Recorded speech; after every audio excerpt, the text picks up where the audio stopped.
Hello, I'm Kaz B, and today we've got here the amazing Rogue. She's a submissive, a pup. She goes to Munch's costume events and also is a guitarist. So, Rogue, hi, how are you today? Yeah, I'm fabulous. Bit tired. Bit of a hectic weekend, yeah. What did you get up to? So I went to the Velvet Rope, which is hosted by Mistress Ruby for a ladies only event on the Saturday. And then I was convinced to stay for the Something for Sunday play munch. So, yeah. So it's a bit of an after party, was it? Yeah, it was. It was a good time. What kind of things do you sort of get up to at these events? Well, I'm actually re-exploring my my kink side after I was in a vanilla relationship for about 3 years, in which I've lost all of like my masochistic tendencies. Like my pain threshold is nowhere near as high as it used to be. I'm re-exploring different kinks and different things on what I can do, and I'm hopefully trying to get back into being a pro sub again. So you're kind of rediscovering your identity, and reconnecting with it all. Absolutely. Yeah, and you feel much happier doing that? Yes. Yeah? Yes. Good. Well, you look amazing today. Thank you. You look absolutely superb. Where did the name Rogue come from? What inspired that? So I actually was in a abusive DS relationship, and they had previously named me Candy. I hated that name, and when I got out of that relationship, I spent a while trying to figure out who I was and what kind of name would suit me best, because I didn't want to leave the pup community behind just because I had a bad experience. Absolutely. So I was like, I'm kind of I kind of think I'm an outsider, and I like to think that I go and do my own thing. So I Googled it and Rogue came up, and I was like, I quite like that name. That's great, because it's also quite a powerful name, isn't it? Yeah. I think Rogue is a good power name, because it's candy, sweet and fluffy, and I think if you want to take back your strength and your identity, that just works so well. Yeah. And you've got this whole rock star thing going on that I absolutely love as well. Can you tell me a little bit about the pieces that you got and what were the inspirations behind that? So I love leather. So leather is one of my biggest kinks. Unfortunately, it's really expensive. So I ordered this from a custom maker online. So this purple jacket I'm on about. That was about £140 for this. Such a gorgeous colour. I know, right? Yeah, I've had it about 5 years now. Yeah. And it hasn't changed, hasn't like degraded over time or anything. Leather lasts really well, doesn't it? Good quality leather. So yeah, it's a good investment. Absolutely. This was made by a local seller down in Southampton. Just paracord, purple and white. Then they'd done it in a collar. I went to Timpson's and got this this tag engraved with Rogue. I don't know which side it's on, to be fair, but. So, what is that? So this is Alpha. Yeah. And then this side is Rogue. Rogue. Got it, yeah. And because I like the noises that dogs make when they scratch, I've added another key ring onto there so it jingles. Cute. Yeah. These gloves came from Wish. Oh, wow, they're really good quality. Yeah, I love Wish. A lot of people that know me know that I wear a lot of Wish stuff. Yeah. Because I'm cheap.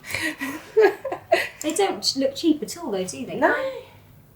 Yeah, they look like really thick and well padded. And what about the knee? The knee pads came from Amazon. They're just skater knee pads, climbing ones. They're just standard because your knees do take quite a beating when you do pup play. So I guess you're sort of running around on your all fours for quite a long time. Yeah. Yeah. The issue is finding knee pads that stay up instead of sliding down when you're crawling. Yeah. Or playing. The harness came from Amazon as well. It's an actual bulldog harness. It looks quite Cyberdog, doesn't it? I don't know if you remember that brand. Oh yeah, Cyberdog. Yeah. It's in Camden, right? That's right, yeah, that's the one. Love it. It's one of my favourite shops to go when I go to Camden. The armband, that came from Clone Zone after Birmingham Pride. And the hood came from Rough Stuff, this one. Let's have a little look at that. So what's this made of? Neoprene. What's that? I've not heard of that before. So you know what wetsuits are made out of? Yeah. So this is the same material. So it sort of moulds, I'm assuming, to your face. It's just, I think the way it's been cut really, has and folded along like the snout. It's just, it doesn't mould to your face. It's more just, it slides on the back. Okay, yes. And you can adjust sizing and everything. Yeah, I think later on we'll get you to try that on. Absolutely. If you don't mind. Yeah, absolutely. But what I think I'd love to ask you is the difference between, because you told me, we had a little chat, didn't we? Yeah. On Twitter, and I think by text as well, and you said you've got your kind of social side where you go to the events, and then you've got the sexual side. So could you kind of define the difference for you between those two things and tell us a bit more about it? Yeah, so the social side is kind of like playful, very rogue. I will go do and like cause havoc. I think once with a friend, we managed to pin this handler to the ground and undo his laces. You know those boots that come all the way up? We managed to get them all out by pinning him down. So you're quite feisty then? Yeah. You're a very feisty sub. Yeah, I love, you know, like wrestling and just pinning people down. Yeah. There's only a couple of people who can, you know, manage to fight back. I'm quite strong. You look strong, actually. Yeah, I used to weightlift, thanks. You do, yeah. Then when I go to the sexual side, I don't wear this hood. So I like to keep the outfits completely separate. So white and purple is my social side. Black and purple is my sexual side. Yeah. When I go to this like sexual events and stuff, so it'll be the black and purple hood. It'll be completely enclosed mitts. I wear like this wrestling singlet that has full access. I've got a rubber tail and same knee pads. To be fair, they're dual purpose. And yeah, I go and entertain people sexually. Sounds great. By being a puppy. Yeah. Well, I think we should come back to the the sexual stuff, because I want to also get to know a bit more about your kind of like rock star side as well. Because I didn't know that until today. I was going through your Twitter again, and I'm, oh my god, there's this gorgeous picture of you, and you're stood on the stage with your guitar. Yeah. And yeah, what an amazing. That was actually at a pup event. They took that picture there. They let me take the stage with all the lighting and proper sound effects, and that was my first time playing on a stage like that size, you know, to an audience. That was quite phenomenal, to be fair. I loved it. But I've been playing at like the Reading Fetish Social as well, and doing a couple of sets there, and just, you know, playing songs that people know, but twisting it with rock. Okay. So I'll distort the guitar or something like that. I'm also in a band, as we've discussed, but I don't play guitar for the band because our guitarist is like way too good. So I was like, you know what, I'll just stick on bass. What's your band called?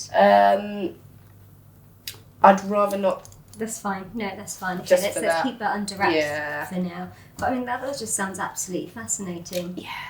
So you've been learning?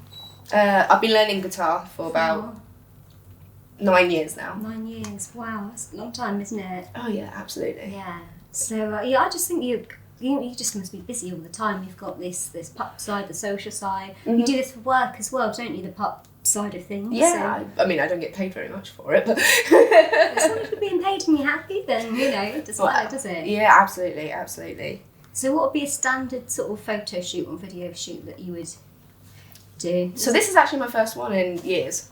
Like I said, I'm looking to get back into it, but so standard would just be pictures, really. I'm trying to get into the filming, so I need, you know, doms that would like a female sub/pup, but the issue is I don't have the initial tribute, so that's where I'm struggling to get in, just because I don't have that initial tribute. So yeah, it's a difficult one at the moment, but I'm building up my portfolio again, and my Twitter is becoming more and more active. Yeah, the Twitter looks great. Thank you. You know, I would have thought there would be doms like falling over themselves to get a good sub like yourself. You know Because what? You don't see that many, do you? No. Yeah, you don't see that many female subs, so No. they're a bit of a rarity. They really are. I mean, to be fair, I've been to like a well-known fandom night in London, and I got completely ignored the entire time I was there. Oh wow. Yeah. And It can be quite clicky though, can't it? It I can think be. sometimes. Yeah. So once you're kind of in there, you're fine. But when you're sort of on the perimeters trying to get, you just got to really push it and go. Yeah. Do you know what? I'm just going to do it. I'm going to push myself in there. And if I pester everyone enough, I mean, that's how I've got through my life. It's That's just fair. like being really like, you know, keep going. That's what you got to do, I think. You see, I'm able to do that as a pup, but as a sub, I feel like I'm so much of a pushover. Really. Yeah. Yeah. So. But you've got that inner strength there, I think, haven't you? Just need to, because you've been through quite a lot from what you were saying. Yeah. I have. So if you're like refinding your identity, I think, you know, it's gonna be a little bit of a journey to get there, isn't it? Yeah. So you just got to, you know. Yeah, I'm still exploring, still finding new things, aren't I? So. What's been like your most favourite moment? What sort of something you've done, or alternatively, what would be your sort of like dream shoot or play event? So like, my favourite actually was nothing like sexual, nothing. I was a puppy for the entire weekend for a dom and her sub.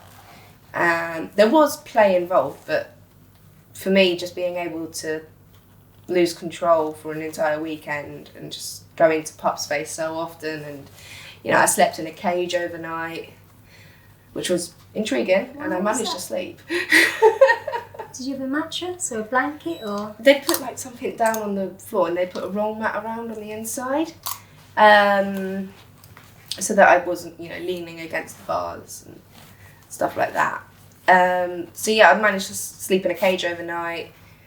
The dom with my mitts put this padlock on that had a timer, because I'm a smoker and I will get ripped out of headspace if I don't have nicotine. Fair enough, yeah. So she had the timer on, but I couldn't see the timer. Yeah. So when the timer would beep and the padlocks would unlock, then I could go for a cigarette. So it was just losing that control over what I could do. That's what sticks out as my favourite thing. Yeah, yeah. So you like the feeling of just being completely in someone else's control. Yeah. Because that's even kind of like sort of beyond place slightly even, isn't it? Because that's taking, you know, control of your more basic functions, I suppose. Which I can see, you know, how that can be exciting. Yeah, it really was. I mean, I couldn't, you know, have a drink unless I pushed the bowl. Or, well, they did make water available, but I don't like water that much.